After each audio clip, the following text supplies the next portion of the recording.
வணக்கம் friends. வேங்கமரம் main door இது வந்து சிவி வச்சுருக்கோம். சிவி தேய்ச்சி ஷீன் லக்ஷியில் அப்ளை பண்ணோம். ஸோ இதில் பார்த்தா உங்களுக்கு தெரியும்.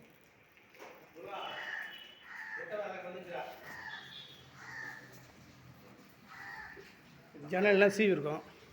பஃபிங் கோட் பார்த்திங்கன்னா ரவுண்ட் ரொம்ப விட்டு இருக்கும். ஸோ அந்த பஃபிங் கோடு இல்லாத இந்த மாதிரி சுத்தமாக சீவணும்.